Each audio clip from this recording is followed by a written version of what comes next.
దేవుని స్తోత్రం. మీ అందరికి వందనాలు.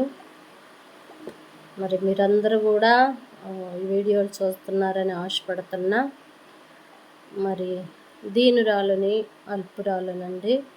మరి చదువు లేని దాన్ని, జ్ఞానం లేని దాన్ని అయినా దేవుడు మరి ఈ రీతిగా వాడుకోవటాన్ని బట్టి దేవునికి కృతజ్ఞతాస్తుతులు చెల్లించుకుంటున్నా. మరి తప్పకుండా ప్రతి ఒక్కరూ ఈ వీడియో చూడటానికి ప్రయత్నం చేయండి. మరి పేదవారని, మరి దీనులమని, మరి అనేక ఆలోచనలతో మరి వీడియో చూడకుండా ఉండటానికి ప్రయత్నం చేసేవారు చాలామంది ఉంటారు.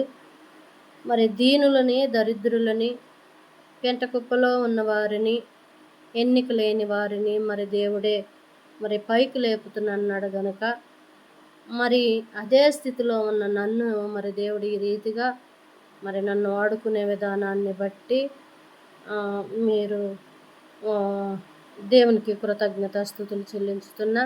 మీరు తప్పకుండా వీడియోస్ వస్తారని ఆశిస్తున్నా. దేవునికి వందనములు, మీకు వందనములు.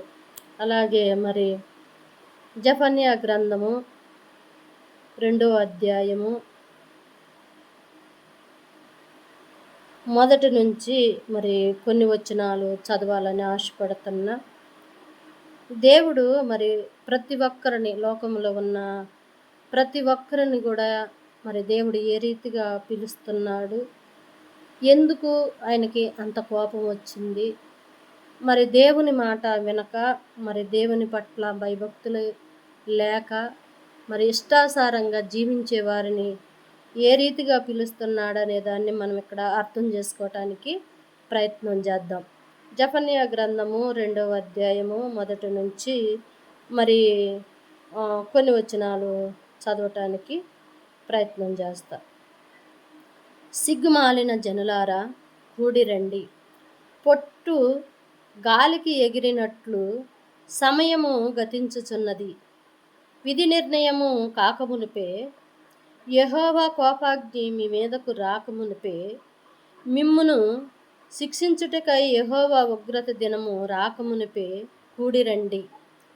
దేశములో స్వాతికులై ఆయన న్యాయ విధులను అనుసరించుచు సమస్త దీనులారా యెహోవాను వెదుకుడి. మీరు వెదికి వినయము గలవారయ్యి నీతిని అనుసరించిన ఎడల ఒకవేళ ఆయన ఉగ్రత దినమున మీరు దాచబడుదురు. దేవుడు మరి ఏమంటుండంటే, ఆయన ఉగ్రత దినం వచ్చినప్పుడు మనము తప్పించుకోవటానికి ఏమంటుండంటే, స్వాతికులై ఆయన న్యాయ విధులను అనుసరించడి అనని దేవుడు మాట్లాడుతుండు. ఆయన న్యాయ విధులు మనం అనుసరించినప్పుడు ఆయన మనని ఆయన చాటున ఆయన ఉగ్రత దినం వచ్చినప్పుడు దాచబడటానికి అవకాశం ఉంటుంది. కాబట్టి అందుకే అంటుండు, ఏమంటుండంటే 3వ వచనములో, దేశములో స్వాతికులై ఆయన న్యాయ విధులను అనుసరించు సమస్త దీనులారా యెహోవాను వెదుకుడి.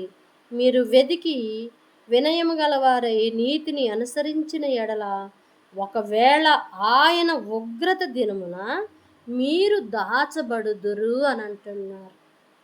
మరి దేవుడు మరి ఎంత ఆయన ప్రజల మీద ఎంత కోపం ఉంటే ఆయన సిగ్గుమాలిన ప్రజలారా అంటుండు. నిజంగానే మరి మనం దేవుని ఎరిగి ఉండి, దేవునిలో ఉండి, మరి మందిరానికి వెళ్ళుకుంటా ఆయన మరి ఆయన శరీరాన్ని, ఆ రక్తాన్ని తీసుకుంటా మనము అనేక చెడు క్రియలు చేసేవారిగా ఉంటున్నాం. కాబట్టే దేవుడు మరి సిగ్గుమాలిన ప్రజలారని దేవుడు పిలుస్తుండే. మరి అలాంటి స్థితిలో మనమందరం ఉండకోకుండా, ఆయన ఉగ్రత మన మీదకు రాకోకుండా, ఆయన నీతిని, ఆయన సత్యాన్ని మనం అనుసరించి ఆయన మార్గములు మనం నడవటానికి ప్రయత్నం చేద్దాం. దేవుడు మనందరినీ దీవించి ఆశీర్వదించును గాక. ఆమేన్.